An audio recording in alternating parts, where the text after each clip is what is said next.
خداوند کے زندہ اور پاک کلام میں سے سلاطین کی دوسری کتاب اور اس کا 5واں باب۔ اور شاہ ارام کے لشکر کا سردار نعمان اپنے آقا کے نزدیک معزز و مکرم شخص تھا، کیونکہ خداوند نے اس کے وسیلہ سے ارام کو فتح بخشی تھی۔ وہ زبردست سورما بھی تھا لیکن کوڑی تھا، اور ارامی دل باندھ کر نکلے تھے اور اسرائیل کے ملک میں سے ایک چھوٹی لڑکی کو اسیر کر کے لے آئے تھے۔ وہ نعمان کی بیوی کی خدمت کرتی تھی۔ اس نے اپنی بیوی سے کہا، کاش میرا آقا اس نبی کے ہاں ہوتا جو سامریہ میں ہے، تو وہ اسے اس کے کوڑ سے شفا دے دیتا۔ سو کسی نے اندر جا کر اپنے مالک سے کہا، وہ چھوکری جو اسرائیل کے ملک کی ہے ایسا ایسا کہتی ہے۔ سو ارام کے بادشاہ نے کہا، تو جا اور میں شاہ اسرائیل کو خط بھیجوں گا۔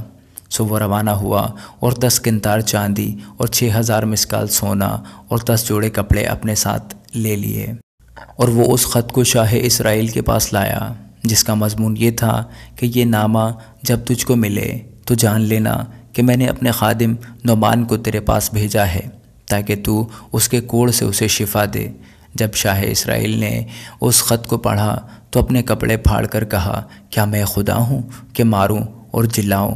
جو یہ شخص ایک آدمی کو میرے پاس بھیجتا ہے کہ اس کو کوڑ سے شفا دوں۔ سو اب ذرا غور کرو، دیکھو کہ وہ کس طرح مجھ سے جھگڑنے کا بہانہ ڈھونڈتا ہے۔ جب مرد خدا الیشا نے سنا کہ شاہ اسرائیل نے اپنے کپڑے پھاڑے تو بادشاہ کو کہلا بھیجا، تو نے اپنے کپڑے کیوں پھاڑے؟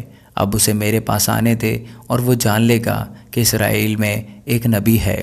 سو نعمان اپنے گھوڑوں اور رتھوں سمیت آیا اور الیشا کے گھر کے دروازے پر کھڑا ہوا، اور الیشا نے ایک قاصد کی معرفت کہلا بھیجا، جا اور یردن میں 7 بار غوطہ مار تو تیرا جسم پھر بحال ہو جائے گا اور تو پاک صاف ہوگا۔ پر نعمان ناراض ہو کر چلا گیا اور کہنے لگا، مجھے گمان تھا کہ وہ نکل کر ضرور میرے پاس آئے گا اور کھڑا ہو کر خداوند اپنے خدا سے دعا کرے گا اور اس جگہ کے اوپر اپنا ہاتھ ادھر ادھر ہلا کر کوڑی کو شفا دے گا۔ کیا دمشق کے دریا ابانا اور فرفر اسرائیل کے سب ندیوں سے بڑھ کر نہیں ہیں؟ کیا میں ان میں نہا کر پاک صاف نہیں ہو سکتا؟ سو وہ مڑا اور بڑے قہر میں چلا گیا۔ اب اس کے ملازم اس کے پاس آ کر اس سے کہنے لگے، اے ہمارے باپ، اگر وہ نبی کوئی بڑا کام کرنے کا حکم تجھے دیتا تو کیا تو اسے نہ کرتا؟ پس جب وہ تجھ سے کہتا ہے کہ نہا لے اور پاک صاف ہو جا تو کتنا زیادہ اسے ماننا چاہیے۔ تب اس نے اتر کر مرد خدا کے کہنے کے مطابق یردن میں 7 غوطے مارے، اور اس کا جسم چھوٹے بچے کے جسم کی مانند ہو گیا اور وہ پاک صاف ہوا۔ پھر وہ اپنی جلوں کے سب لوگوں سمیت مرد خدا کے پاس لوٹا اور اس کے سامنے کھڑا ہوا اور کہنے لگا کہ دیکھ، اب میں نے جان لیا کہ اسرائیل کو چھوڑ کر کہیں روئے زمین پر کوئی خدا نہیں، اس لیے اب کرم فرما کر اپنے خادم کا ہدیہ قبول کر۔ لیکن اس نے جواب دیا، خداوند کی حیات کی قسم جس کے آگے میں کھڑا ہوں، میں کچھ نہیں لوں گا۔ اور اس نے اس سے بہت اصرار کیا کہ لے، پر اس نے انکار کیا۔ تب نعمان نے کہا، اچھا تو میں تیری منت کرتا ہوں کہ تیرے خادم کو 2 خچروں کا بوجھ مٹی دی جائے، کیونکہ تیرا خادم اب سے آگے کو خداوند کے سوا کسی غیر معبود کے حضور نہ تو سوختنی قربانی نہ ذبیحہ چڑھائے گا۔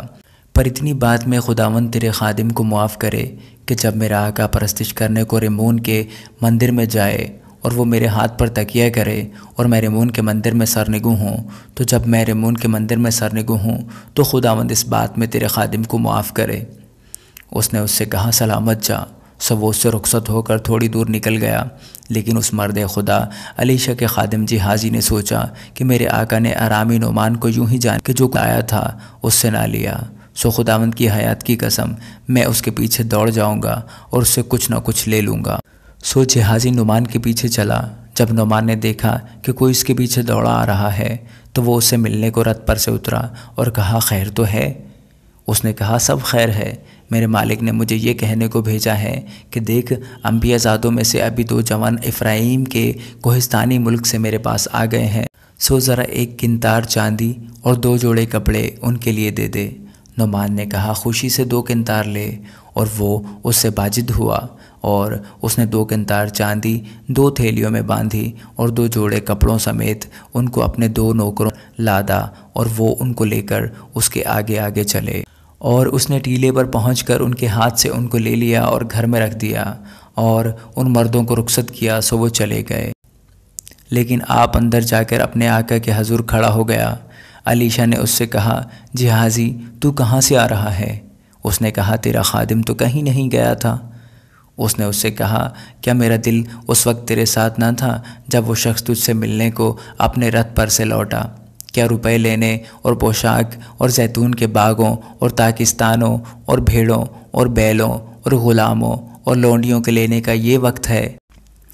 اس لیے نعمان کا کوڑ تجھے اور تیری نسل کو سدا لگا رہے گا۔ سو وہ برف سا سفید کوڑی ہو کر اس کے سامنے سے چلا گیا۔ آمین۔